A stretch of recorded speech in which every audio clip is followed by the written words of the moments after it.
Prezados irmãos e irmãs, a liturgia desse domingo nos apresenta, como destaque esse grande milagre, que nosso Senhor fez. Mas antes um pouquinho desse milagre, vamos à primeira leitura do apóstolo São Paulo aos Efésios. Inspirado pelo Espírito Santo, o apóstolo nos exorta: meus irmãos, que nós aproveitemos o nosso tempo. Aproveitemos o dia, aproveitemos o tempo que Deus nosso Senhor nos concedeu. O tempo é algo precioso que nós precisamos usar para a glória de Deus, para o bem de nossas almas, para a salvação de nossas almas e para a edificação do nosso próximo. Aproveitarmos o nosso tempo.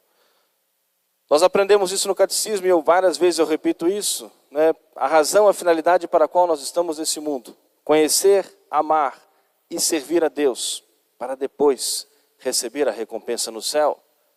E aproveitar o nosso tempo, as oportunidades que Deus nosso Senhor nos concede, para nós conhecermos, amarmos, servirmos a Deus nosso Senhor, para de fato merecermos a recompensa no céu. E é preciso nós termos sempre a consciência ao iniciar o nosso dia, das nossas obrigações, das nossas responsabilidades, e fazermos de todas as nossas obrigações, esse servir ao Senhor, quando agimos de reta intenção, quando nos propomos a fazer o bem, agir com honestidade, servir ao Senhor. É a razão pela qual nós estamos aqui nesse mundo. E por isso precisamos ter sempre, nos lembrarmos sempre dessa perguntinha tão básica do catecismo: conhecer, amar e servir, para depois sermos felizes para sempre no céu. Nós somos convidados pela igreja sempre a examinarmos a nossa consciência.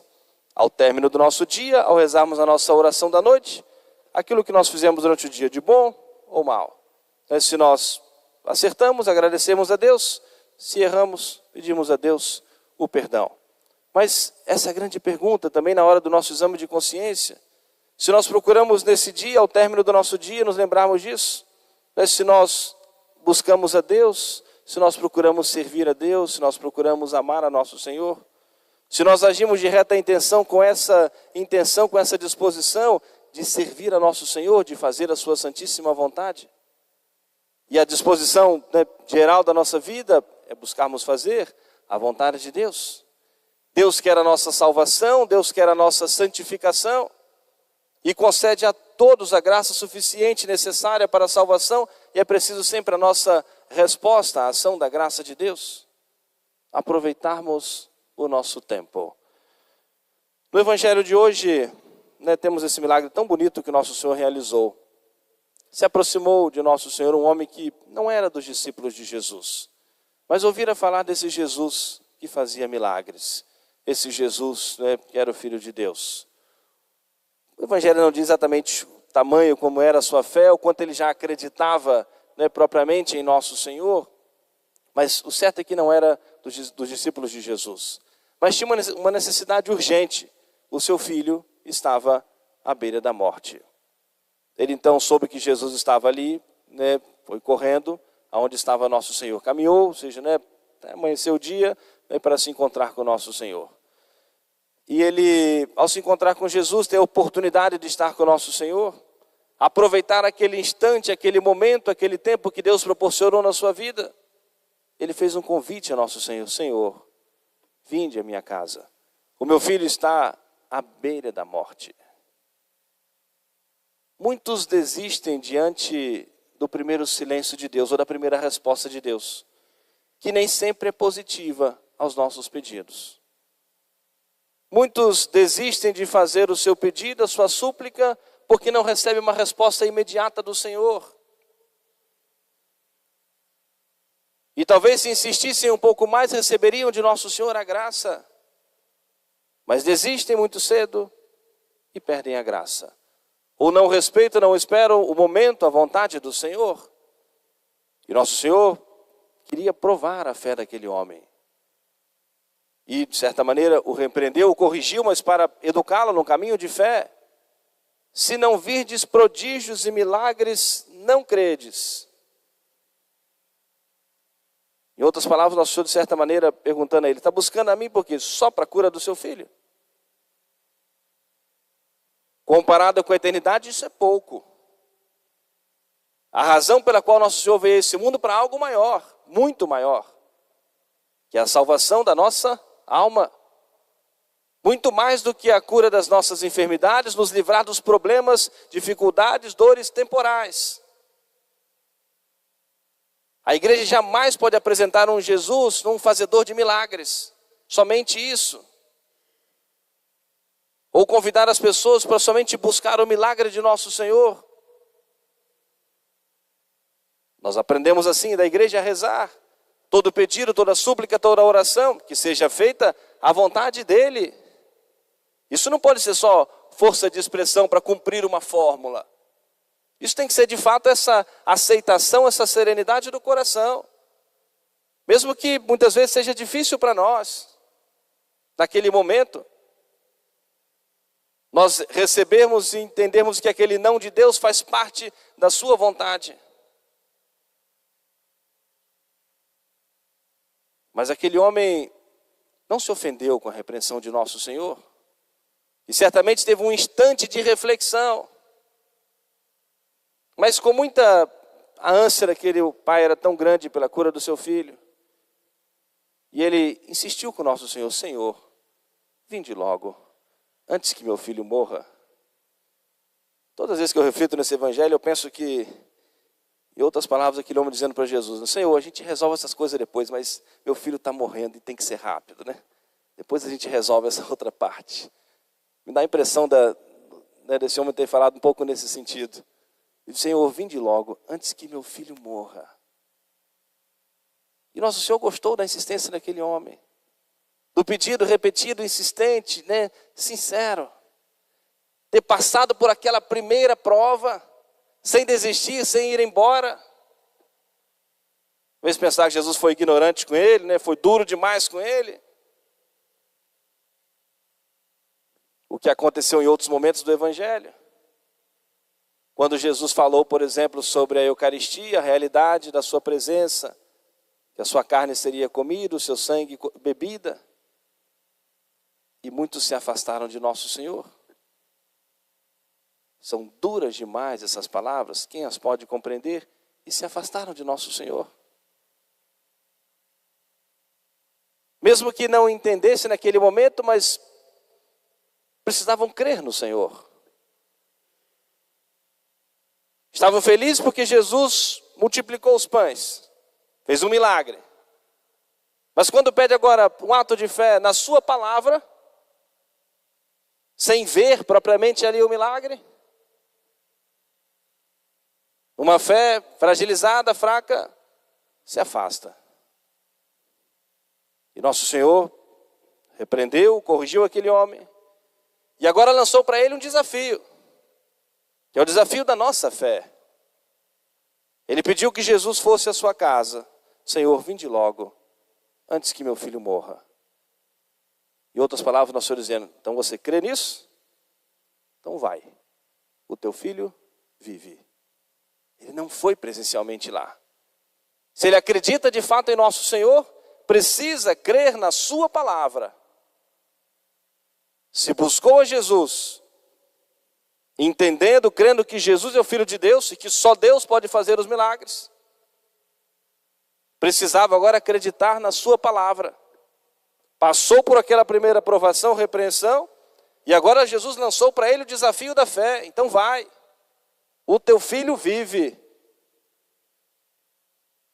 E aquele homem acreditou na palavra de nosso Senhor e voltou. Uma longa caminhada, até que chegou em casa no outro dia. E quando chegava, os empregados vieram correndo. Ó, o seu filho está aí já curado, correndo aí, brincando. Aí ele perguntou: a que horas isso aconteceu? Disse: ontem, pela 7ª hora, a febre o deixou. Com certeza, né, lágrimas derramaram dos olhos daquele homem, daquele pai. Colocou os seus joelhos no chão, olhou para o céu e se lembrou de que fora naquela mesma hora que Jesus lhe dissera: vai, o teu filho vive. O acreditar na palavra do Senhor nunca nos frustra. nem a pessoa que mais sofre, mais padece nesse mundo, vai encontrar um motivo sequer para se decepcionar com Deus. Se vive essa entrega, essa aceitação da vontade de Deus, jamais vai encontrar um motivo para se decepcionar com Deus. Esse Deus que nos ama com um amor infinito e que move o mundo inteiro para proporcionar na nossa vida sempre o bem, olhando sempre o bem maior, a salvação de nossas almas. E é esse mesmo desafio que o nosso Senhor lança para nós, acreditar na sua palavra.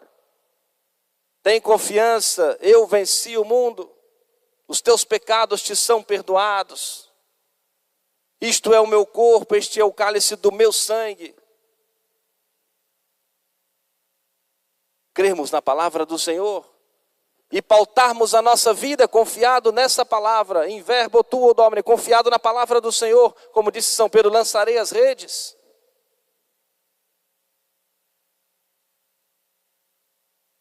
Por isso que a fé precisa determinar as nossas ações. A cada dia, na nossa vida, na nossa família. E o quanto aquele homem foi beneficiado pelo Senhor, agora convertido no seu coração, na sua fé. E a gratidão maior do que a cura do seu filho, aquele homem convertido. Isso foi tão real, tão significativo, como diz o Evangelho de hoje. E acreditou ele e toda a sua casa e toda a sua família. Ele foi um instrumento de Deus para a conversão dos seus, para que todos acreditassem na palavra do Senhor. Sem terem visto Jesus, sem terem conversado fisicamente diretamente com o nosso Senhor. Mas aquele homem já acreditava na palavra do Senhor e era tão grande a sua convicção, que ele levou as pessoas da sua casa a crerem no Senhor, na palavra do Senhor. E acreditou ele e toda a sua família. Faz parte desse discipulado de nosso Senhor, ser discípulo de Jesus, ser também missionário, ser também apóstolo, pregador do Evangelho. Sobretudo pelo nosso bom exemplo, pelo nosso bom testemunho. Na prática do bem, na honestidade, na caridade. Dom Fernando contou um exemplo belíssimo da Madre Teresa de Calcutá, num evento que nós tivemos dos professores, há poucos dias lá no santuário.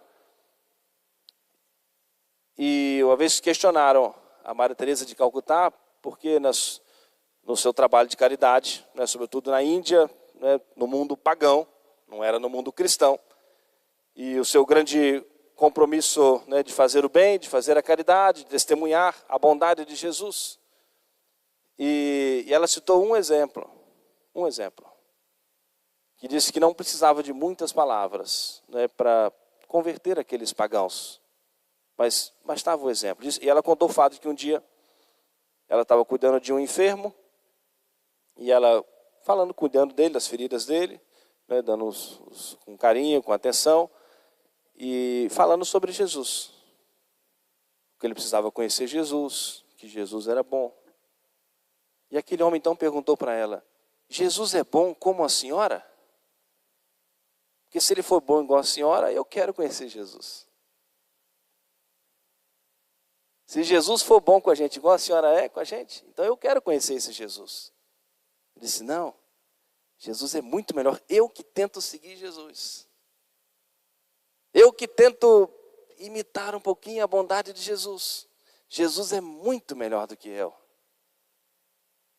Então eu quero conhecer Jesus. Se Jesus é bom como a senhora, eu quero conhecer Jesus.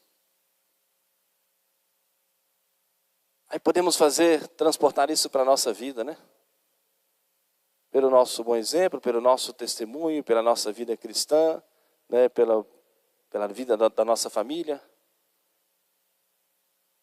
Para que os nossos exemplos possam dizer isso, né? Para o mundo é bom nós sermos católicos. Somos felizes por isso. O testemunho da nossa fé é levar outras pessoas, aquela pessoa é correta, é honesta, é justa, porque é católico, então eu preciso ser também. Porque creio em nosso Senhor, eu preciso crer também. E assim poderíamos fazer inúmeras aplicações.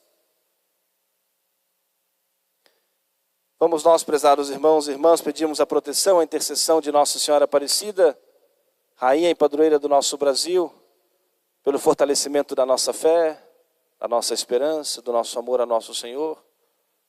Que nós sejamos testemunhas do amor de Deus, da bondade de Deus. Que nós nos lembremos sempre desse compromisso de nós testemunharmos esse Jesus que é tão bom. E que a gente busque e tente imitá-lo a cada dia. E em resumo, que nós nos lembremos do quanto nós precisamos acreditar, confiar na palavra do Senhor e pautar a nossa vida por essa fé.